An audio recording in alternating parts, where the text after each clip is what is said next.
Bismillahirrahmanirrahim. Assalamualaikum warahmatullahi wabarakatuh. So kita akan sambung bab yang kelima, okay, welding process and procedure. Okay,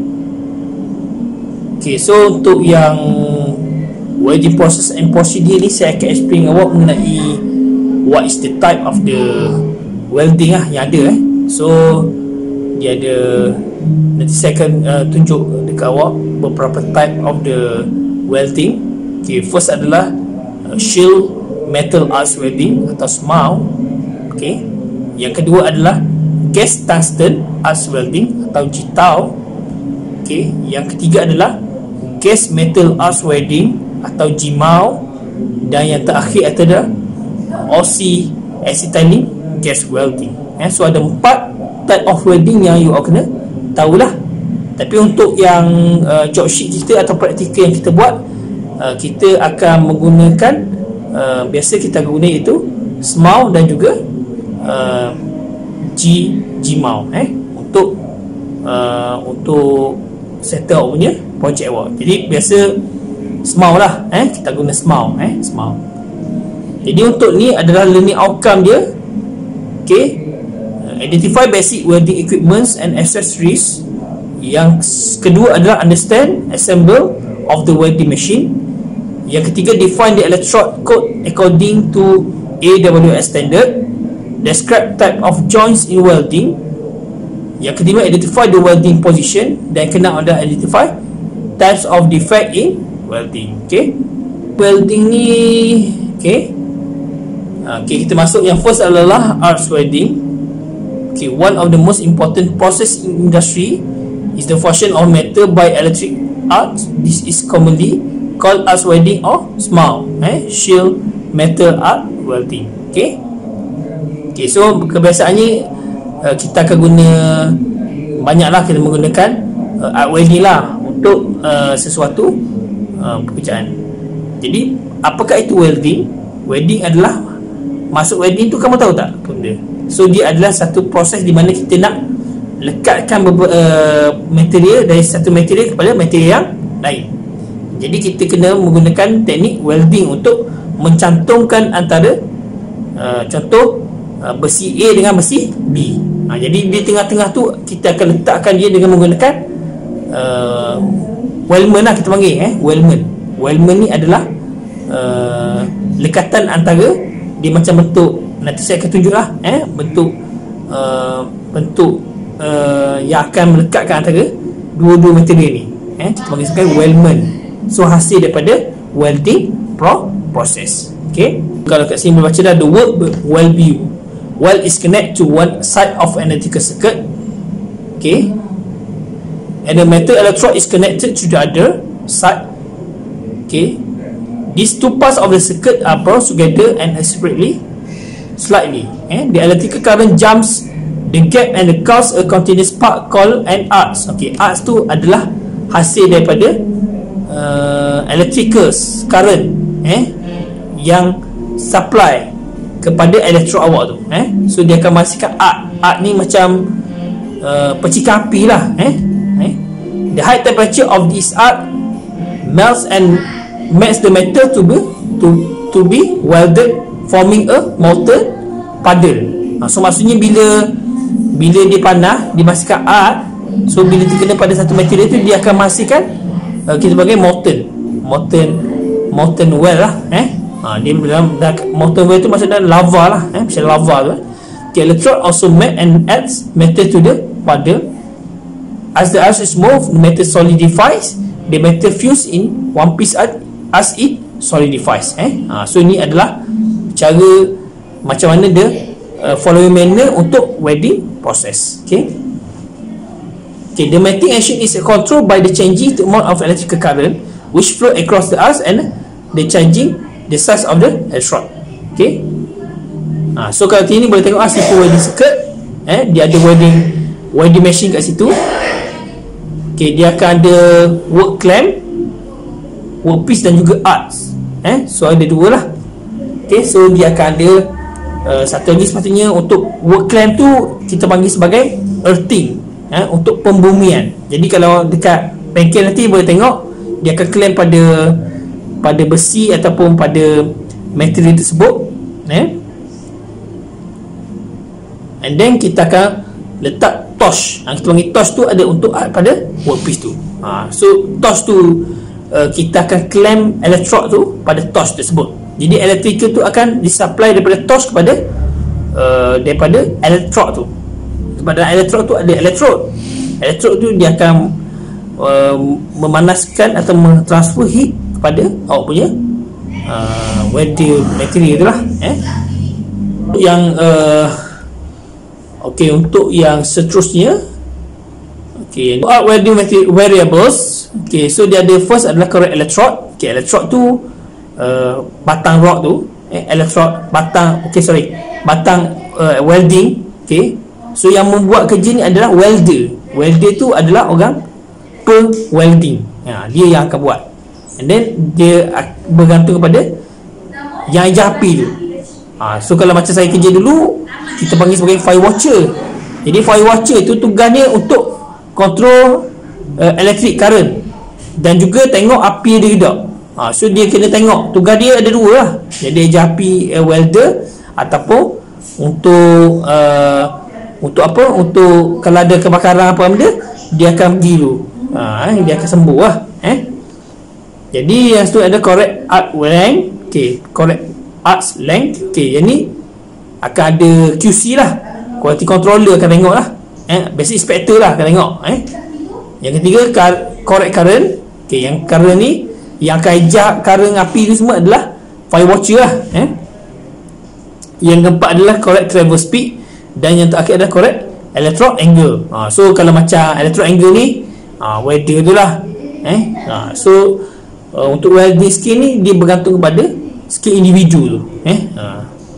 Okay, parts of the welding circuit. Okay, in addition to the source of the current, okay, the welding circuit consists of, okay, the work tu awak punya workpiece lah. Okay, the welding cable, okay, electrode holder dan juga electrode. Okay, ni ground cable. Dia ada dua lah kabel. Ada satu untuk ke arah awak punya ke arah torch, kita panggil torch, atau electrical holder, electrode holder, dan juga ground cable. Kalau ground cable ni kita akan letak pada awak punya workpiece awak tu, sebab kalau tak ada earthing, so kalau kena electrical shock, dia akan kena dekat awak. So kita kena buat kita kena ada ground cable atau earthing cable. Kalau kita tengok adalah cutaway view of an electrode holder. Sini lah ada dia punya komponen kat dalam tu. Ada safe metal handle, cable connection, conductive body, height, double contact jaw, okay, non-burning rubber insulation, speed height, conductive hinge, break proof insulation. So kalau kita akan macam kalian biasa buka, kita buat macam tu. Okay, speed high conductive hinge. So kita akan buat macam biasa, buka je, and then kita akan lekatkan dekat double contact jaw tu. Kita akan letak dia punya electrode kat situ. Kalau ada orang boleh, kadang ada orang melentur dia, kadang orang buat straight macam tu, angle dia. So itu adalah sikit individu masing-masing lah.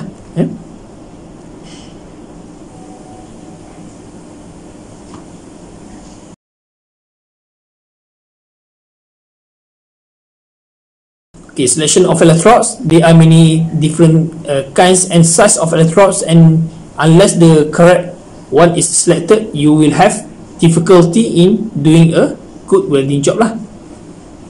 Okay, so electrode are classified into the 5 main groups. Okay, yang first adalah mild steel, yang kedua high carbon steel, yang ketiga special alloy steel, yang keempat cast iron, dan juga 5 adalah non-ferrous. Okay, so below, the greatest range of arc welding is done with electrode in the mild steel group. Okay, special alloy steel electrodes are made for welding various kinds of steel alloys. Cast iron electrodes are used for welding cast iron, and non-ferrous electrode for welding such metals as aluminium, copper, and brass. Okay,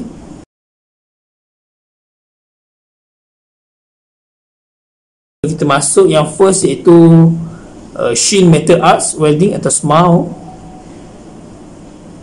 Okay, what is SMAO? So SMAO adalah well known as shell metal arc welding process. Okay, this is typically a manual welding process where the heat source is an electric arc which is formed between a consumable electrode and the base material. So maksudnya antara electrode dan juga base material tu. So bila bertemu dia akan jadi arcs. Okay, so the electrode is covered by a coating. Okay, so electrode tu di cover by a coating lah. Okay, which is the electrode on the surface of the electrode. During welding, the electrode coating decompose. So during welding tu, the electrode coating, so dia akan decompose and melts. Sebab dia ada cas aliran elektrik masuk ke electrode dan transfer kepada awak punya electrode coating. So dia akan jadi decompose and melting lah, providing the protective atmosphere around the weld area and forming a protective slag over the weld pool. So dia akan jadi molten lepas tu, macam lava tu lah. Masa time tu kita boleh ejah ketuk-ketuk sikit untuk buang dia punya slag. Okay, ni adalah contoh shear metal arc welding SMAO. Okay, so boleh tengok kat sini gambaran. Okay, ada electrode. Okay, so yang tengah, yang biru tu adalah awak punya workpiece. Okay, yang warna kelabu tu dia kira weld metal, dan yang ke atas tu adalah flux ataupun slag. So ini adalah proses welding untuk menggunakan teknik SMAO. Salah satu lagi boleh tengok lagi, yang ni lagi detail. Okay, direction of welding, okay, electrode covering, core wire, shielding atmosphere, metal and slag droplets. Okay, situ ada, you boleh tengok ada weld pool, solidify slag, metal weld metal. Okay, so weld metal tu adalah hasil daripada welding awak tu. Dia dah jadi awak cakap apa, metal tu lah yang akan menggabungkan antara besi A dengan besi B. So kita panggil sebagai weld metal. So dari ke atas tu sebagai kita sebut dia sebagai solidified slag atau flux. So yang ni kita akan buang lah. Kita guna ada alat nanti, ketuk dia untuk kita buang solidify slag tu. Itu maksudnya. Yang weld pool tu dia akan jadi macam bentuk molten. Molten itu maksudnya dalam keadaan yang macam lava tu lah, buat panas. Okay, yang seterusnya adalah kita masuk iaitu electrode, SMAO electrode classification. Example dia, so identification number adalah E7018. E7018. Okay, so E itu adalah indicates electrode. So E itu stand for electrode. E. Okay, 70 indicate 70,000 PSI tensile strength. Tu maksudnya lah, kalau 70 tu adalah menggambarkan adalah 70,000 PSI tensile strength, kekuatan dia. Okay, 1 adalah indicate use for welding in all positions. Okay, first to indicate use for welding in all positions. Dan yang A itu adalah indicates low hydrogen. So you kena tahu dah SMAO electrode classification. Okay, seterusnya adalah coating materials. Okay, coating material ni yang sebut tadi lah untuk bahagian electrode tersebut. Maksudnya ada arcs, stabilizers, contohnya seperti adalah menggunakan titania. Okay, gas forming materials seperti wood pulp, limestone, slag forming materials seperti alumina, titanium dioxide, sulfur dioxide dengan ferrum fluoride. Sleeping agents to aid extrusion, contoh seperti clay, tiles dan juga glycerin. Binding elements, sodium silicate, asbestos, starch sugar, dan terakhir ada alloying and deiodization element. Okay, ni contohnya lah, boleh tengok lah material yang ada. Okay, so dia punya advantage untuk SMAO ni adalah, okay, SMAO secara mudah adalah easily implemented, mudah untuk kita implementkan dia. Yang kedua adalah inexpensive, tak mahal sangat. Mesin ni pun berapa je, maksudnya mampu milik lah, berbanding Jitao, Jimao dan juga cara lain lah, Fluxcore dan sebagainya. Flexible, okay, dan juga not as sensitive part, okay, not as sensitive to part fit up, variances. So dia adalah, ini antara advantage of the SMAU. Okay, selain dua itu, equipment relatively easy to use, inexpensive, portable. Okay, filler method and means for protecting the well puddle are provided by the cover electrode, less sensitive to draft. The tip parts and will fit up, can be used on carbon steels, low alloy steels, stainless steels, cast iron, copper, nickel and juga aluminium. So dia punya limitation adalah low deposition rates. Okay, so dia punya deposition rate tu adalah low, so makan masa lah untuk deposit, untuk dia untuk jadi apa, metal well kan. So dia makan masa sikit untuk dia deposition rate. Jadi lambat lah dia punya rate, dia lambat sikit berbanding cara lain.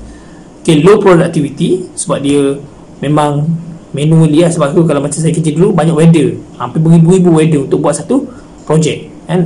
So maksudnya kalau guna robot laju lah kan.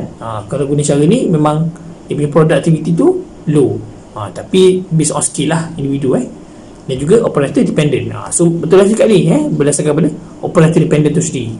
So kalau projek tu nak laju, kena guna ramai welder lah macam tu lah. So ada limitations: heat of the welding too hard to lead, okay, tin, zinc and their alloys, okay, inadequate weld pool shading for reactive metals such as titanium, zirconium, thallium dan juga columbium. Yang general welding safety, okay, untuk welding safety pula, so first ada kena pakai iaitu PPE lah, personal protective equipment. Okay, whether is properly grounded. Okay, itu untuk yang kena tahulah. Okay, whether is properly grounded. Adequate ventilation. Okay, so biasa untuk ventilation kita akan ada macam ada blower lah, yang blower khas untuk welder lah kalau buat dekat bengkel fabrikasi nanti.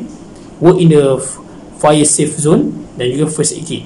So kalau tengok dekat gambar rajah ni, okay, mamat ni, okay, so dia akan ada air safety shield. Okay, yang kedua adalah helmet with the filter lens. Okay, so yang ni utama lah, kena ada lah, sebab kalau tak ada yang lens dia tu yang khas tu, mati. So bila awak tengok LED tu, ia akan boleh menyebabkan rosak pada mata awak, sebab dia punya pancaran cahaya tu sangat tinggi. Jadi kena ada shield, dia panggil shield lah, and the shield tu ada special lens. Okay, okay, flame proof school cap. Okay, no pockets. Okay, full sleeve, kena pakai full sleeve lah. Okay, fire resistant grounded glove. Okay, fire resistant grounded glove. Okay, kena pakai lah yang resistance-nya, jangan mudah terbakar sebab ada spark. No curve. Okay, safety shoes, clean fire resistant clothing and shirt outside of trousers. So ni antara contoh lah, tapi yang paling penting adalah kena pakai shield. Shield, kadang ada orang bayi pada rabuk kan, so sensitif, jadi kena make sure kena ada benda tu lah. Ok, setakat sini saja untuk SMAU. Nanti saya akan explain lagi lah.